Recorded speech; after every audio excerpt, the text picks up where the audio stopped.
Thank you for joining, everyone. My name is Suveen. This is so exciting. I've been waiting for this webinar for a very, very long time. I have always wanted to speak, tell people the future of psychology. I get so excited when I talk about psychology. I remember when I thought of doing something about this in 2012, I registered the first trust that I got registered was Europeline. And right now it's a part of United Nations NGO network. But when I think of psychology, when I feel psychology, something happens to me. I'm sure if you're psychology lovers, either you're students, professors, you're professionals, any one of you, or maybe not necessarily you are formally involved with psychology, but I know maybe you're part of business, maybe you're part of sales, marketing, consumer, product design, engineering. But the moment you think of psychology, something happens to you. If this is something that happens to you, I'm telling you, this is going to be an amazing session for you. Future of psychology. You must be thinking, well, tell me the present of psychology, first of all. I think the present is happening right now, and you must be doing about it, thinking about it. Well, let me tell you a little bit about what is the future of psychology. People who are learning psychology formally, people who are living psychology formally. For example, advertising team, or maybe people who are in sales or marketing, like I say. So these are the people who live psychology every single day, right? If you're one of them, congratulations. If you're a student, I'm going to literally tell you how psychology is going to move forward from the traditional approach of it to an approach that you can only think of. Stay with me. It's going to be simply exciting, simply exciting. I just get excited. Something happens to me after setting up Yoga Hope Line, and then I gradually moved to setting up another psychological center. And then finally, I moved to Emometrics. And the entire idea of Emometrics is to make psychology creative, creative in its approach, wishing goodbye to the traditional approaches. And I'll be honest with you, the reason why I always encourage people to not just live, not just to read psychology, but to literally live, use their own life experience, and make psychology more creative, more simplified. So let's get started. What is it that we are going to cover in Future of Psychology? I'll tell you something. After this webinar, I promise you will never look psychology like ever before. It's going to be different. This is going to change your mind. How do you perceive psychology? And I again repeat, it's possible that you're a student, it's possible that you're a professor with 20 years or 30 years of experience. It's possible that you're one of the professionals and have been working in the certain area of psychology, clinical, counseling, organizational, criminal, doesn't matter. But what I'm going to tell you is this entire webinar, Future of Psychology, is all about how psychology can be possibly going to be used in our day-to-day life. Let's get started. I always say this. I am a firm believer in technology. I'm a firm believer in technology. I'm a psychologist by profession, but a technologist by passion. Absolutely. I love technology so much, I just can't tell you, right? And I'm going to tell you, is there a doubt that technology is first in demand and first in command? No doubt. Absolutely no. Technology has taken over the world. It has taken over our day-to-day life. No one can deny it, right? If you go 30 years ago, people were talking ill about technology, that I don't know how this is going to do. This will put people for nothing, a lot about it. But I'm telling you, absolutely nothing happened like this. You see that have technologies have become the inseparable part of our life. We can't think of life without it. So we all know that technology is first in command, first in demand. What is second in command and second in demand? That's human. We. You must be thinking, well, we are the ones who created technology. Yeah, but the technology has become more than you now. Not importantly, that everything that you create, you control. You can control many things. And how do you know that you can control it? Because you can find your existence without it. Well, I understand. If you're from one of those backgrounds who believe in spirituality, believe in simple life or simple living, high thinking, you can say, well, I don't need technology. My life can be absolutely okay. And I can go back and live a highly simplified life. It's possible. You can do that.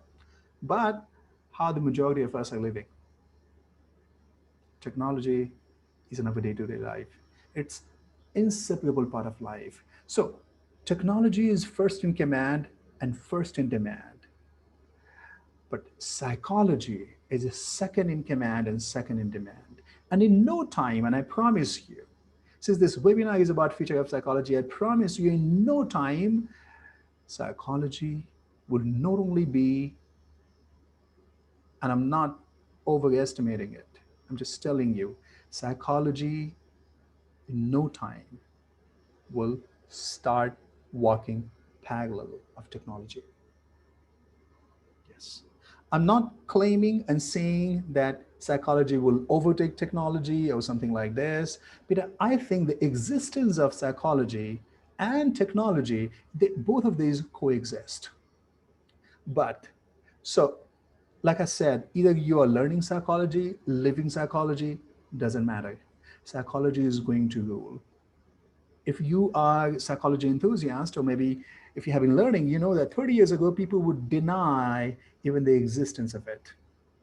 What I mean to say is everybody would know. So psychology had become like a unicorn. Everybody talks about it, everybody knows, even nobody has seen it. The reason why it's hard for people to believe in psychology, and it was hard for people to believe in psychology because there were not enough tangible proofs. Thank God. Pathology is coming and standing by it and giving us a lot of reports. Researchers are supporting it. And gradually things are happening. I understand. Most of people in the world, still a huge percentage in the world, still believe the same thing. But the good times are coming. Psychology has started standing by science, and science has started standing by psychology, and pathology is coming in picture. So you know that maybe in the near future, we'll also be able to know our depression level just through the blood samples, right? So it's all going to happen. So if you have chosen psychology as your career, or you're living psychology or using psychology in your day-to-day life, it doesn't matter what profession you have or you are in, you know that this is going to skyrocket real soon. So psychology is second in command and second in demand, and that's how I see. And I promise that if you are a psychology lover, if you live psychology every single day, you would see the same way, nothing less than this. It's going to be just exciting, just exciting. I'm telling you this, right? Now, meanwhile, if you have more questions, you wanted to interact, you can put your comment in the chat bar, and I'll be able to answer. Maybe maybe later on, or maybe one of the team members who is helping me will be able to answer you. So whatever questions you have, feel free to put in the chat box. Okay, if you have additional questions, or if you think if you have a question about your career, if you have a question about how you can utilize psychology in your day-to-day life, despite what your background is, despite what your profession is, but you want to use the psychological concept, you're very welcome. Start putting your details, your questions in the chat. All right, let's get going. So when I talk about the future of psychology, let me tell you real quick the past, the present, and then we'll talk more about the future of psychology. Right. So how was psychology considered in past? So mainly psychology has been seen, and I'm not going to tell you everything about it. Of course, when you read history, you will learn a lot about this. Not about a formal education, what psychology is. Certainly, we all are living in the information age, and Google is there. You can go and find and read, maybe 1,000 nights, and that won't be enough. I promise you that. But just to give you an idea, then how psychology evolved from past to present and gradually, going to future that we are yet to see is, so psychology had been seen or was seen as a mental illness. The past of psychology was more or less mental illness, right? There was a past of it, the origination of it.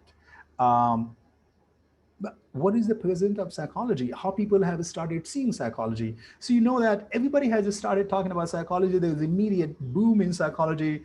All of you have started learning, psychology and immediate interest in psychology.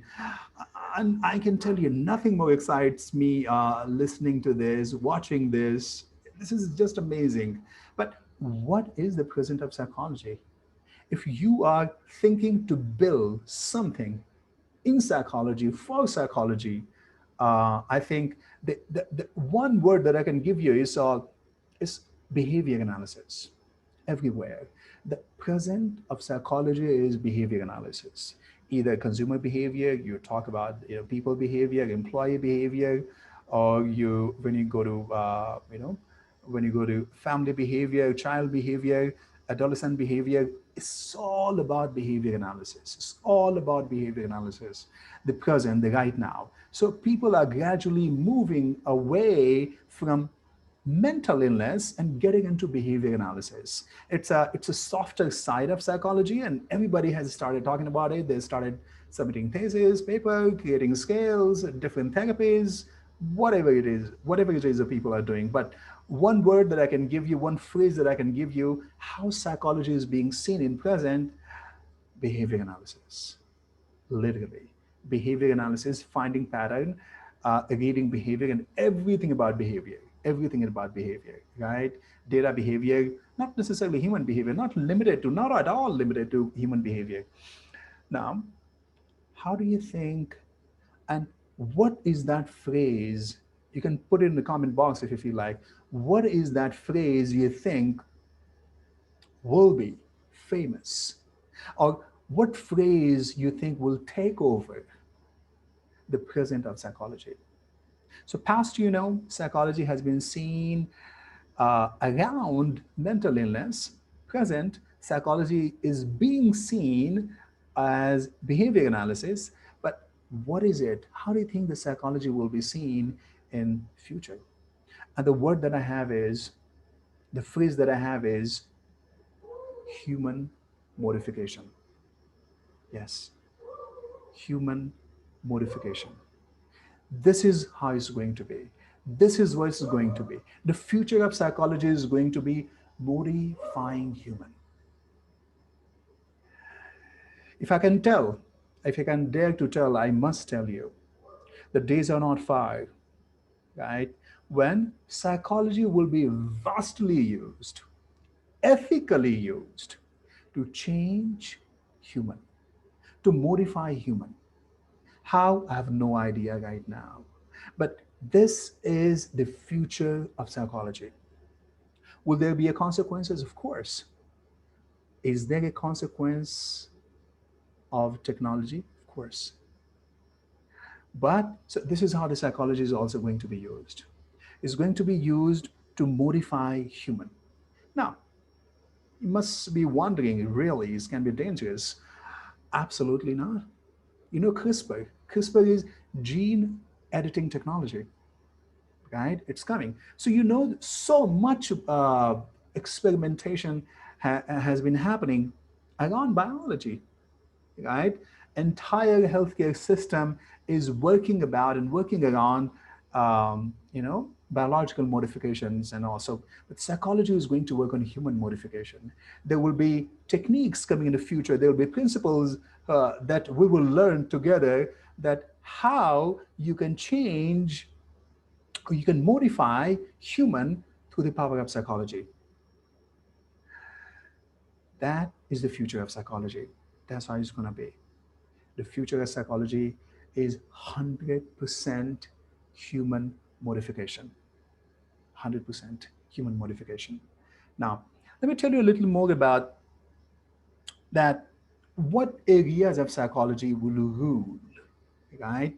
So, every aspect I will tell you how psychology is right now, plus I will also tell you that what area psychology will rule, and specifically I'll also give you some examples so that you can relate. So let's take an example. Let's start with technology, right? I'm only going to give you 6 areas where psychology will be ruling and leading.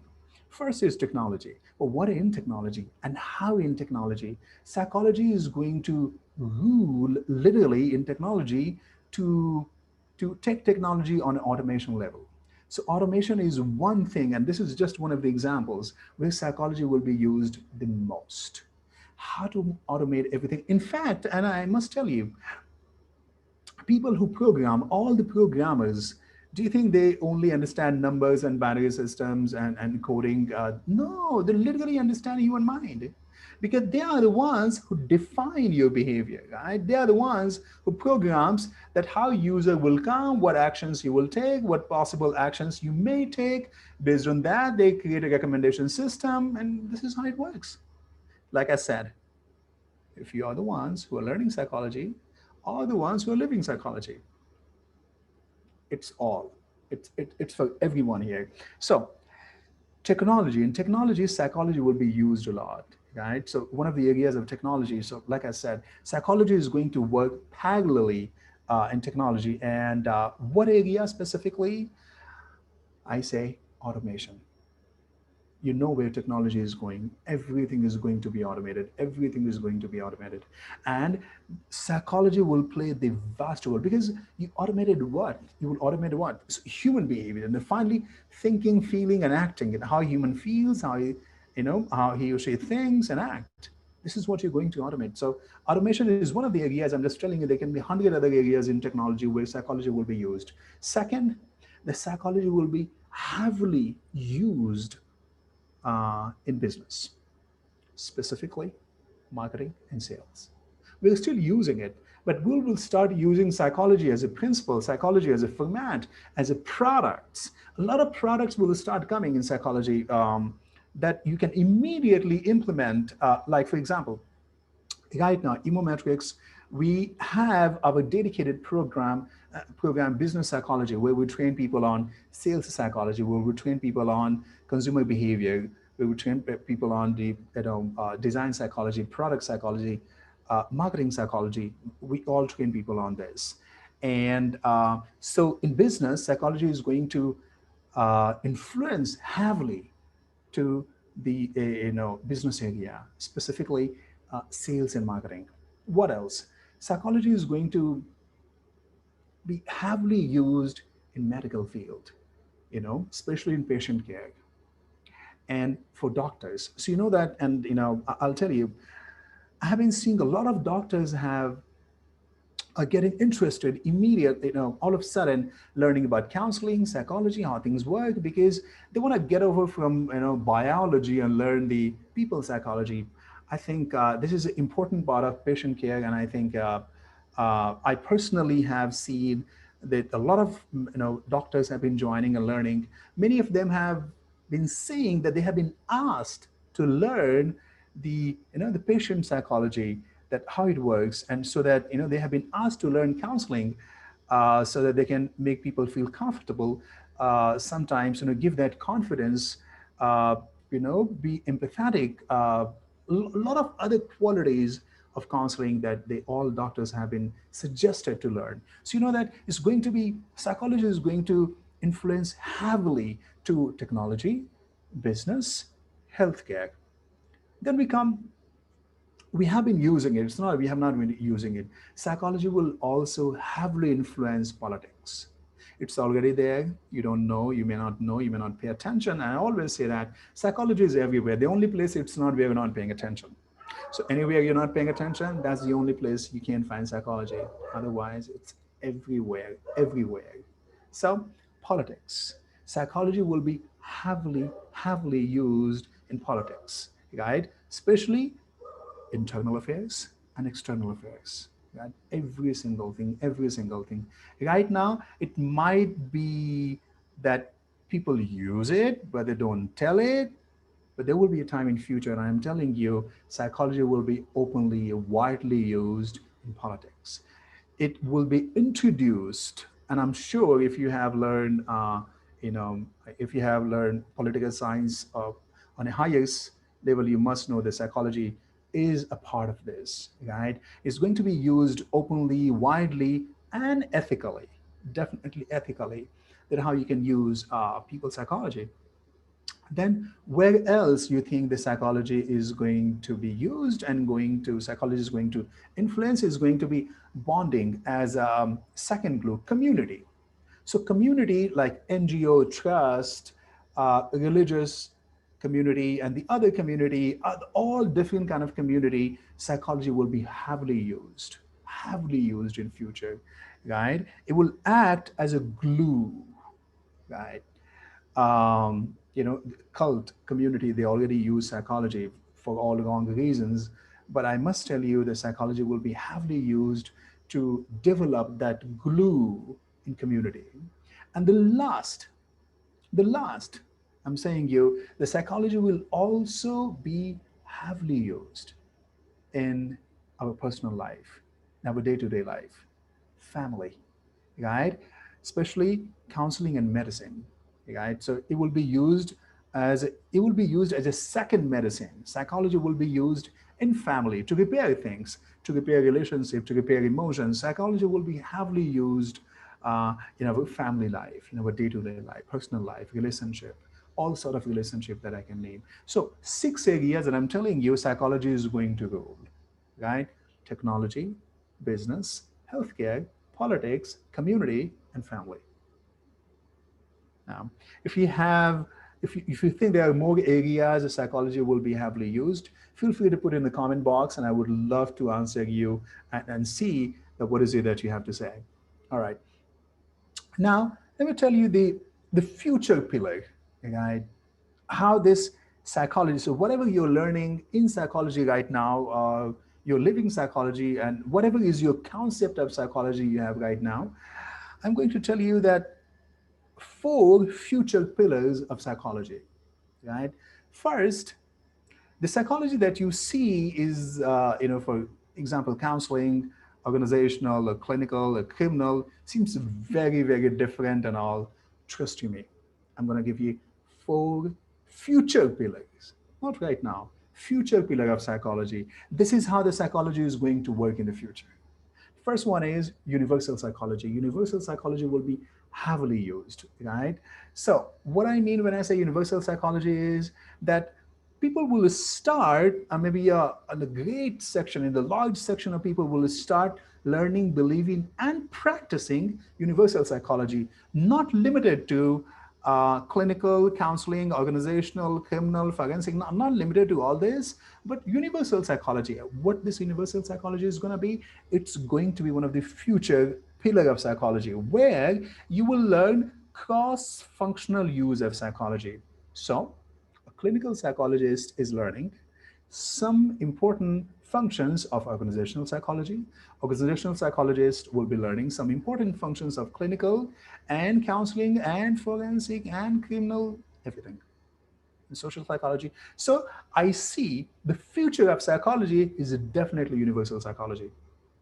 I can tell you, I'm 2,000,000% sure that this is how it's going to be because the world is moving to the softer aspects of everything, everything. Nobody wants black and white, right?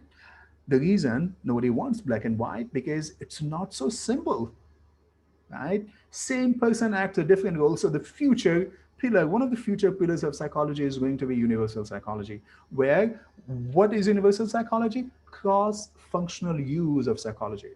This is how it is. Second is going to be creative psychology. Now, I'm a firm believer of creativity, but I also must tell you that the creativity comes from diversity. How diverse you are. When I speak with people, and I generally say that it's not about the number of years of experience that you have, it's the diversity of experience that you carry with you. Right? It's not a straight experience in a certain field. That also very, very important. What I say is the diversity of experience that you carry. That is something that's going to make you rock solid. Diversity of experience. And I always say that diversity is the mother of creativity. How diverse you are depends how creative you are. I can tell you one of these. So I on once on Emometric social media, there was someone um, typing. There was someone commenting on one of the posts saying that, "What do you mean creative psychology? There is no creativity in psychology." I said, "That's the point. That's why you know that people who are not even directly related with psychology are making more money, are more famous, right? And nothing against them. Rather, I'm happy because they can connect with people. But people who are too much into psychological concept, too much into straight psychological concepts, can can keep psychology dynamic, right? So, since we have medicalized it so much, we are here to simplify it. Since we can simplify it, but people with learning NLP, people like life coaches, you see that I can tell you this: a life coach earns 10x than a psychologist does. A life coach is 100x more famous than a psychologist is. Am I trying to create a drift? No. I'm trying to tell you, if you cannot simplify anything, it's never going to be useful for no one. The ultimate user of psychology are general people, are regular people, common people. Einstein says that if you have an idea, explain this to your 6-year-old kid. If he understands, good. If he doesn't understand, do it again. That's what we all need to understand, right? I'm not addressing right now just the community of psychologists. I'm just addressing for general anyone. Either you're practicing psychology in a clinical setup, or maybe organizational setup, constantly, any which way that you're doing, or maybe you're living psychology. You're using psychology on day-to-day basis, social psychology, understanding people, doesn't matter at all. If you're not going to present it and use it in the most simplified manner, there's no future of it. So, second, future pillar of psychology is going to be creative psychology. What do I mean when I say creative psychology? Experimental psychology. You need to experiment a lot. It's going to be the future. You accept it, you don't accept it, you hate it, perfectly okay. But this is going to be the future, right? It's a boat. If you're not in the boat, stay where you are. So it's, creativity is going to be the future of it. You can't think that creativity will be used everywhere in the world will change and psychology will remain the same. The only way to stay constant in the world is to keep changing with the change. If you're not changing with the change, I promise you, you can stay constant. It's that simple. So, second future pillar of psychology is creative psychology. Emometrics already has Creative Psychology Association, right? We have people, and I'm inviting you right now. I was about to say this in the end, but I'm inviting you right now that if you believe in the creativity, or maybe one of the future pillars of psychology, we have a Creative Psychology Association. If you want to be a members of Creative Psychology Association, please, we are going to do we are going to make psychology so exciting that it should be a part of our day-to-day life. It should be a part of a clinical setup. It should be a part of our day-to-day life. Yes, wherever, if there is a it should maintain its seriousness, but at the same time it should also have its softer approach of it, creative approach of it. But it's very important. So what we are going to do in Creative Psychology Association, we call it CPA, is it's like giving you back your college days. Not the ones who are already in the college. I don't want to put too much pressure on you, but the ones who, who miss learning. It is especially developed for people who either are living psychology one way or the other, or learning psychology, either who are professionals. It's a part of it. So you're going to, once you're going to be part of it, and if you're going to be part of it, you will have a chance to participate, to deliver a speech, participate to in a debate, participate in the psychologists from Google, from Facebook, from all over the world, from the great companies, that how they use psychology on day-to-day basis. And it's also going to be simply amazing. So it's a part of professional development unit. So if you are a psychologist, practicing psychologist, aspiring psychologist, counselor, or maybe living psychology or using psychology day-to-day basis, even if you're a life coach, but you use psychological concepts on day-to-day basis, you're very welcome, because this is how this is going to be. Now, let me talk about the third future pillar of psychology. Third future pillar of psychology is going to be techno-psychology. Like I said, psychologist by profession, technologist by passion. It's amazing. It's amazing what technology can do, right? So techno-psychology is going to be one of the future pillars of psychology. If you go to an APA website, and why I'm referring to APA, because the whole world depends on APA now. And I wish I could have a, maybe, one day, Indian version of psychology, maybe I would be really happy. Anyway, no discrimination. Just I'm saying that if you go and I was browsing APA, being a member of it, so it says that, technology, human mind. There were three words I almost forgot.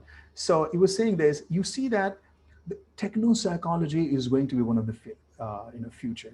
So you know that psychology will be a part of technology. Every single thing that you do, and if you're not using technology to upgrade psychology, the psychology won't go anywhere, because ultimately everything will be overpowered by technology. Not for bad thing, for good thing. I firmly believe, I don't know if you're going to like this statement or not, but I firmly believe if technology is the one who has created problem, technology is the one who's going to fix it. I'm a firm believer of it. Just a firm believer of it. And I'm telling you, techno-psychology is going to be, and what areas, so what is techno-psychology?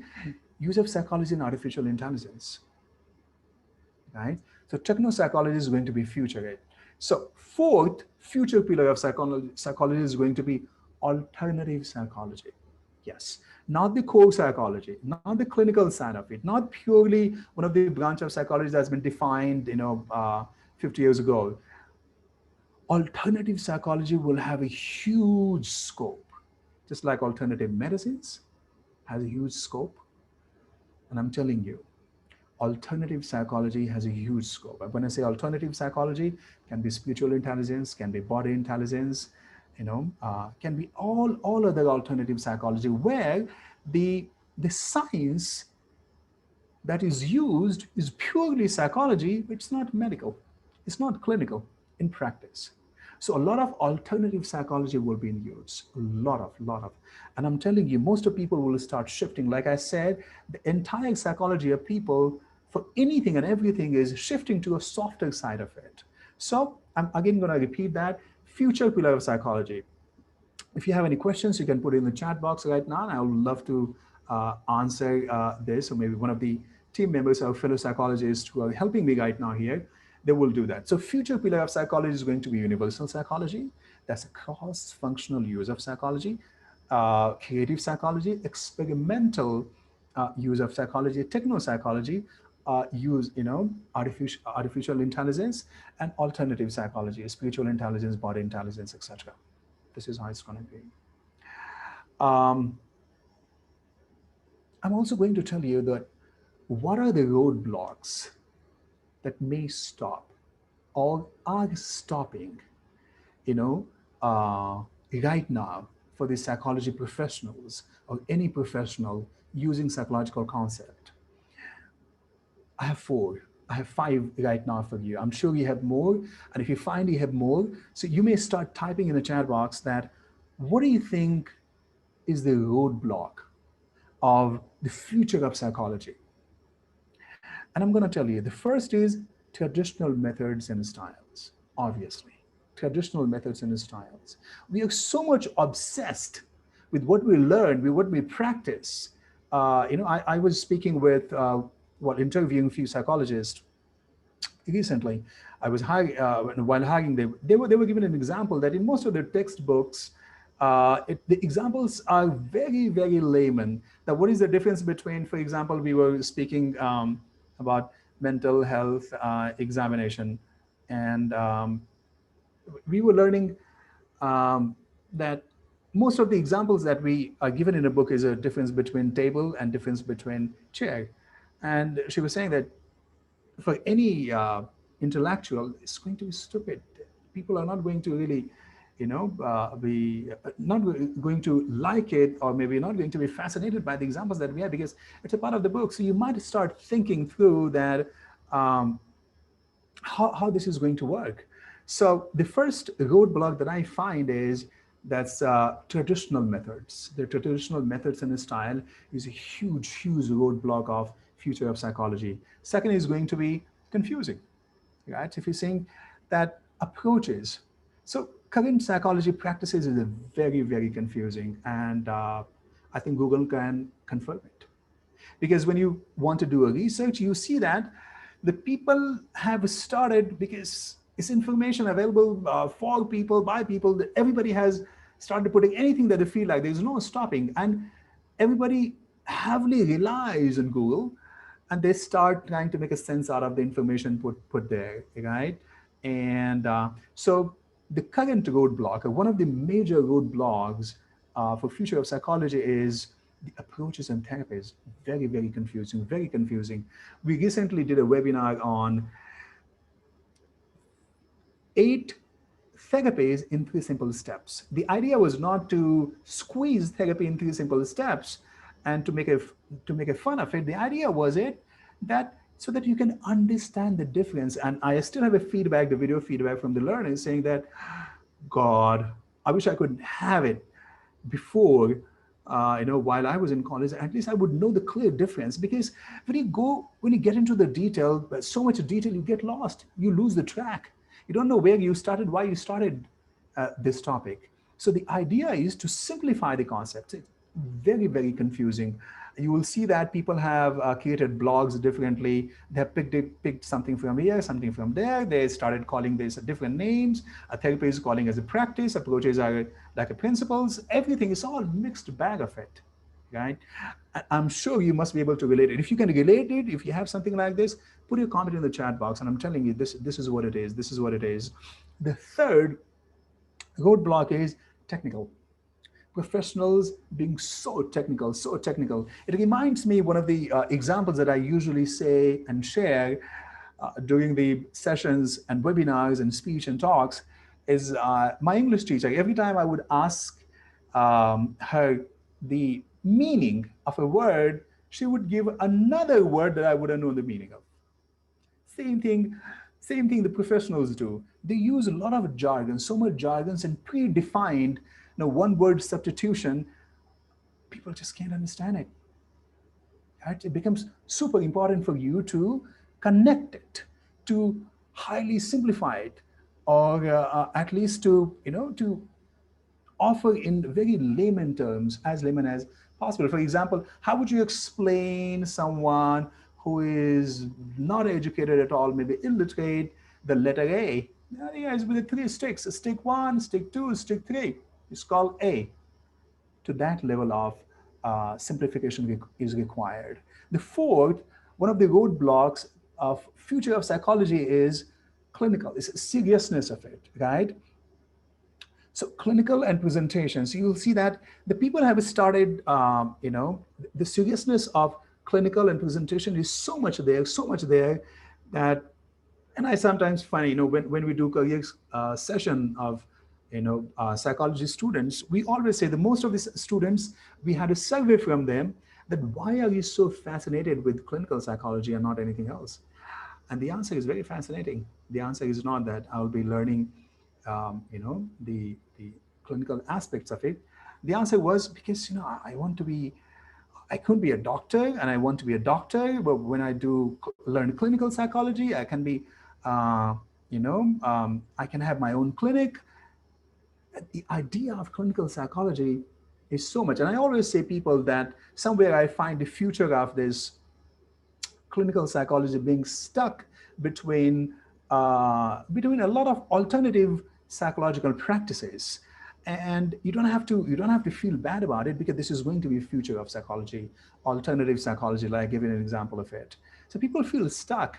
So the universal psychology is going to be future. So the idea is not to be restricted to the the serious practice to one area, not to narrow your approach, but to be wide enough and seek help from the different psychological aspects and a different domain of psychology, and take a help from this. And the fifth roadblock that I find is platform, like a digital physical community that you have. So you will see that we do not have a lot of digital platforms right now. I mean, right now it's really, really great that people have started taking up. And this so happens whenever Emometrics and we as a company start reaching out to people, and we have a lot of ties with other universities, and we have learners from 14 different countries. And whenever we reach out to a different university in the different countries, one of the things that I find astonishing, I mean, I just wonder, they say that, is it online or offline? The idea is they have so much with offline things. Everything is going to be digitalized. And if we as a professional do not change ourselves, uh, will be obsolete. Yeah, so these are the roadblocks that I find, the how you can put everything. So everything I believe should be available in a digital and a physical format, right? There is no competition between being digital and physical. It's complementary, just complementary, right? You should have data in a physical format and digital format. So the idea is everything has to come. For example, there's a lot of chatbot can be developed, and we are currently working on one of the, I wouldn't say secret project, but maybe something very very important project. Let's say where we can take it to, and this is not the right place to reveal anything, but I'm just saying that as a psychologist or as a psychology professional, either you're learning it or living it, the idea is to start working on and to start removing these roadblocks, guys. So traditional approach of is the confusing approaches and therapies, technical aspects of it, the how seriousness of it, the how serious people are taking it. So where seriousness is too much, where it is too less, finding a balance between it, and platform, right? Ensuring that you create symphony between digital and physical. It's not competition, it's complementary.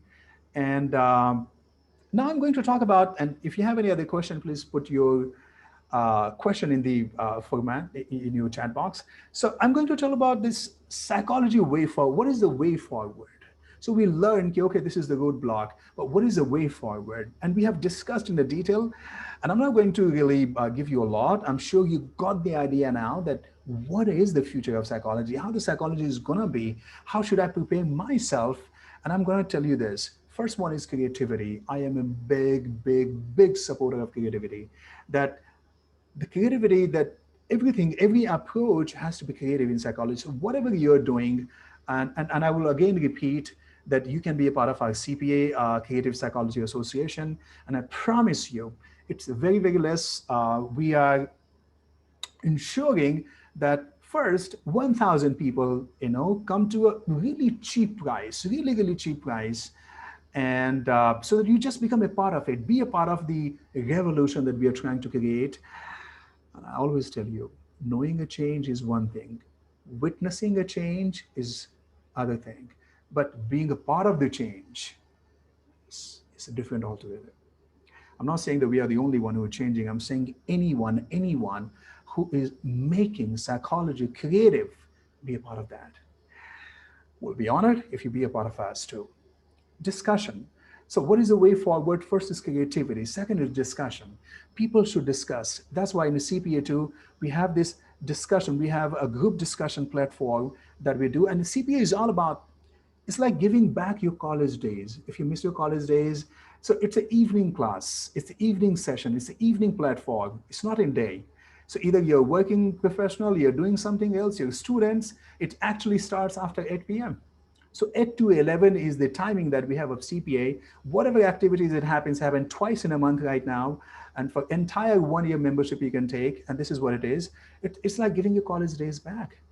The truth is, as long as we are a part of our educational time, educational journey, we don't really interest.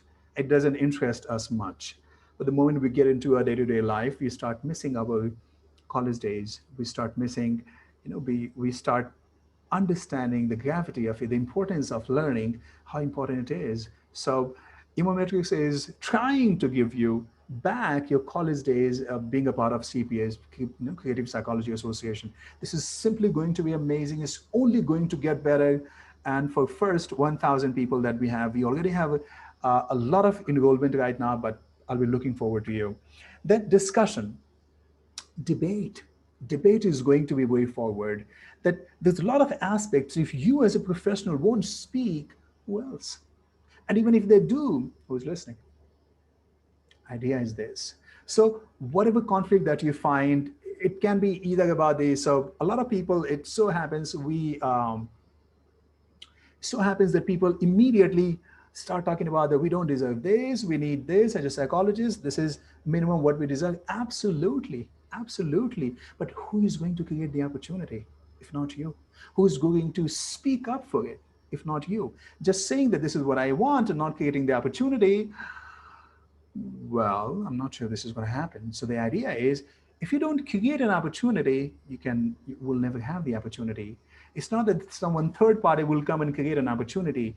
If you really, really want that, psychology has to be honored that much. Psychology has to get that privilege, that get that attention.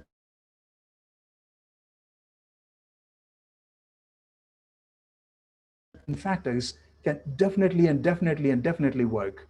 Um, Second thing that I can tell you, and I'm absolutely sure about this, is um, absolutely sure about this is going to tell you speeches, right? So we also have in as a part of CPA is called vocal. So you need to prepare your 10 to 12 minutes of solid speech, something very concrete, and there is no limit. Sky is the limit. You can think of any topic that you want, prepare that speech. Our team will help you to refine your speech to a letter, and then our design team will brand you that way, and you can deliver that speech live on our YouTube channel. But this is something that you can do. Then games, a lot of psychological game. Our entire psychology teams, they have been creating games, different games of psychology, and I promise you, those games are so intriguing. You will fall in love with it. That's what it is. And finally, some social experimentation, right? So ethical social experimentation, and so different groups. So entire community is is a part of a group. So they're a different group. They have a different projects. Different. They run a different campaign, and they do a different experiment. They come back. They present their own experiment. It's just simply stunning, just like TEDx. So it's going to be, and this is what we offer: it's a creativity, discussion, debate, speeches, games, experiments, and a lot more. Not only that, if you become a part of CPA, Creative Psychology Association, we also, so the idea is to keep you updated professional. So if your core field is clinical psychology, now you're part of CPA, you're also learning about counseling psychology, you're also learning about criminal psychology, you're also learning about, because a part of it. Even if your psychology is not your background, but you love it because you use it, you have a work, be a part of this. You will learn also interesting facts, and most of those real facts, not a research, a primary or secondary research, real facts. People will share the experience. A different people from different universities, people from a different walks of life, from organization, how they use psychology, what is it that they're learning, what is it that they have learned, how they want, what kind of change they wish there was in psychology. Everything about psychology. In fact, Creative Psychology Association is daring to be the future of psychology. That's what the effort is. Uh, that will be all from my side. And I always get excited when I talk about psychology because I live it every single day. And I want psychology to be a part of everyone's life, day to day life. I want psychology to be so much part of people's life so that people don't hesitate talking about it. People don't hesitate uh, um, talking about mental health. People don't hesitate part about talking about the other aspects of it. Like we don't hesitate going to a pharmacy, medical hall, right? Simple. We don't hesitate seeing medicines putting right by the bed. It's part of us. I dream psychology to be the same. Emometrics does it. I'll be really happy if you become a part of us and give psychology a direction. And I can promise you, is going to be one of its own kind of professional development unit. Whatever field of psychology you come from, whatever stage of psychology you are at right now, either you have 30 years of experience, I promise you, because diversity is creativity. And I will leave you with this quote. I will leave you with this quote that will help you understand what is the power of association, what is the power of community, what is the power of diversity, what is the power of team, what is the beauty of working in a team and working in a group, and that is no one. No one is better than everyone. That's the power of it. Thank you so very much. I would look forward. I would look forward your participation, your enrollment, your association with Creative Psychology Association. If you want more details of it, I'm sure you can go to our website emometrics.com, and you can receive. We are going to put a link to, and if you have, you can simply go and click on this. You can go to our website. There is a chat option, WhatsApp. You can click on this, and you can ask about CPA. You can enroll it today. Right now, the price is absolutely cheap. It's very cheap right now. But I'm telling you that gradually, when things become better, because we are determined to give you an experience you can only imagine. And I don't want to say much. I want you to experience, and I want you to come and watch yourself, see yourself, and more importantly, I want you to be here and be a part of us and see what we can do and how we can build the future of psychology. Thank you very much.